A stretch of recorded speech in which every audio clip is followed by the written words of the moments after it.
আজকে বানাইলাম সানা বিরান। তো আপনার লগে শেয়ার করলাম, যেহেতু সামনে রোজা, আজকে সানা বিরানের রেসিপিটা আমি শেয়ার করি। তো আমি যেরকম বানাই আমি আপনার দেখাইলাম। একটু তেল দিলাম, একটু পেঁয়াজ আমি দিলাম। পেঁয়াজ দিয়ে খুব বড় বড় করে খাইতে নিচ্ছি কি,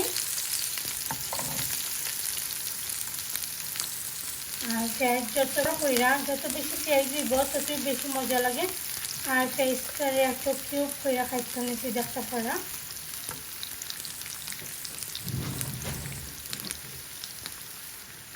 একটু লবণ দিলাম,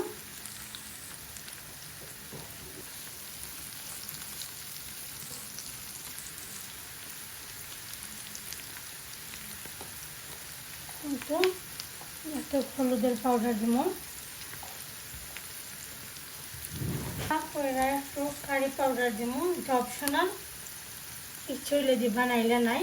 মিক্স পাউডার যেটা, তো এইগুলা দিয়া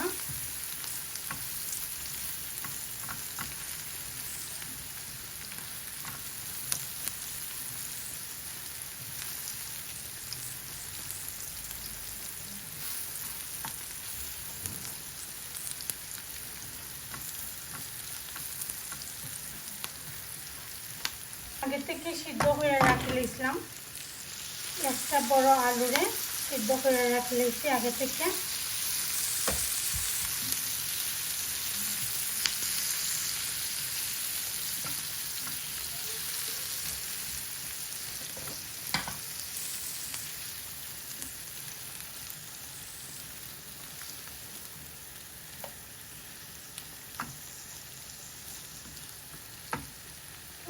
সানাটা দিলাম।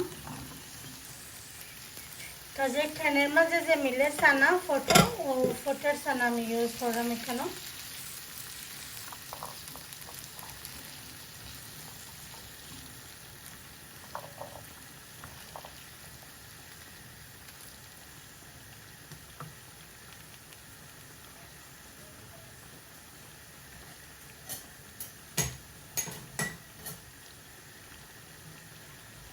তো কয়েকটা কাঁচামরিচ মাঝখান থেকে কাটতে দিলাইছি। তো আস্তে আস্তে ও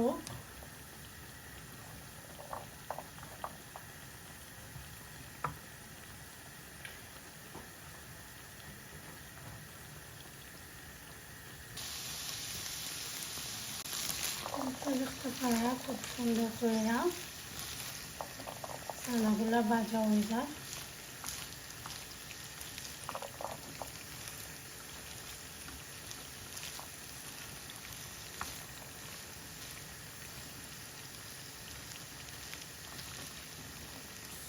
ধনিয়া পাতা দিলাম,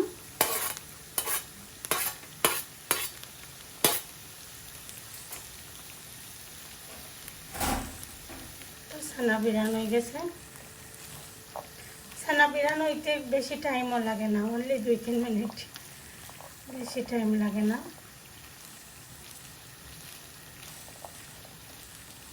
খুবই কম সময়ের মাঝে ছানা বিরান হয়ে যায়।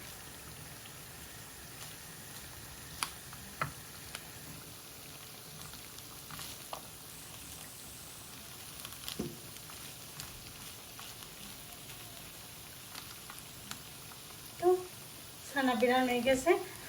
আর ছানা বিরান এখন সার্ভ করে আমি দেখাইলাম কিলাখান হয়েছে।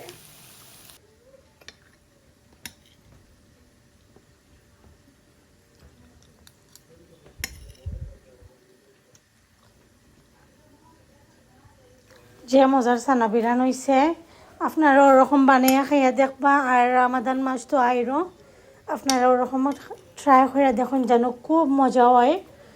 লগে যদি কিউকাম্বার থাকে, সালাদ থাকে, আরও বেশি ভালো লাগে। আমার কাছে সালাদ দিয়া খাইতে কিন্তু অনেক মজা লাগে ছানা। আর কিউকাম্বারের লাগে তো অসাধারণ লাগে, আসলে খুব বেশি ভালো লাগে। রেসিপিটা যদি আপনার কাছে ভালো লাগে, অবশ্যই লাইক কমেন্ট শেয়ার করতে ভুলবেন না। ফ্রেন্ডস অ্যান্ড ফ্যামিলির লগে ভালো থাকুন, সুস্থ থাকুন। আল্লাহ হাফেজ, আসসালামু আলাইকুম।